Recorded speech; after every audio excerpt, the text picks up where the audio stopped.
1.5 থেকে 2 ঘন্টা অপেক্ষা করেই জ্বালানি তেল পাওয়া যাচ্ছে। এখন যারা অপেক্ষায় আছেন তারা চাহিদা মতো তেল পাচ্ছেন কিনা কি বলছেন এবং লাইন কেমন দেখছেন? ধন্যবাদ ঈশিতা।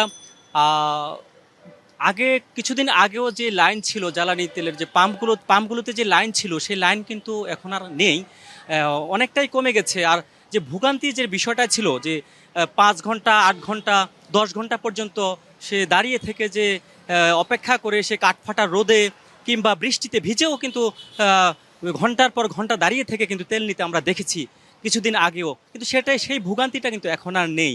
এখন কিন্তু যে দীর্ঘ লাইনের যে বিষয়টা সেটা কিন্তু অনেকটাই কমে এসেছে, অর্ধেকে নেমে এসেছে। তার জ্বালানিতে পাম্প কর্তৃপক্ষ যেমনটি বলছেন, তারা বলছেন যে আসলে তেলের দাম বেড়ে গেছে আর সে কারণেও কিন্তু আর অনেকটা কমে গেছে, সে দীর্ঘ যে লাইনটা কমে গেছে।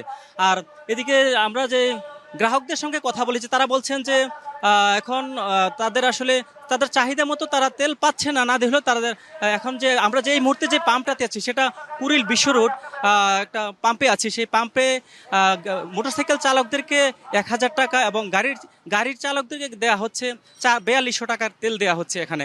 তো এখানে গতকাল 2 ট্রাক অকটেন এসছে এখানে। প্রথম ট্রাকে 9,000 লিটার, পরবর্তী 9,000 লিটার দ্বিতীয় ট্রাকে আসছে। তো যেহেতু শুক্র শনি 2 দিন ডিপোগুলো বন্ধ থাকে, সে কারণে তারা এই মজুতটা তারা কিন্তু আগের দিনেই তারা করে রেখেছে। তো আজকে 9,000 লিটার তাদের তেল আছে, তেলটা সকাল থেকেই দিচ্ছে। তারা বলছেন 8টার মধ্যেই তেলটা শেষ হয়ে যাবে। তো এখানে তারা তেল পাচ্ছে, তারা এখানে ভোগান্তি তেমন তাদের আগে যেই ভোগান্তিটা ছিল যে 8 9 10 ঘন্টা, সেই ভোগান্তিটা কিন্তু এখন নেই। 2 ঘন্টা কিংবা 3 ঘন্টা দাঁড়িয়ে থেকে কিন্তু তারা তেলটা পাচ্ছে।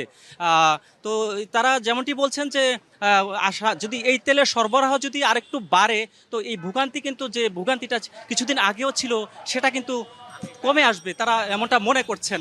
ঈশিতা। অজিত, আপনাকে ধন্যবাদ।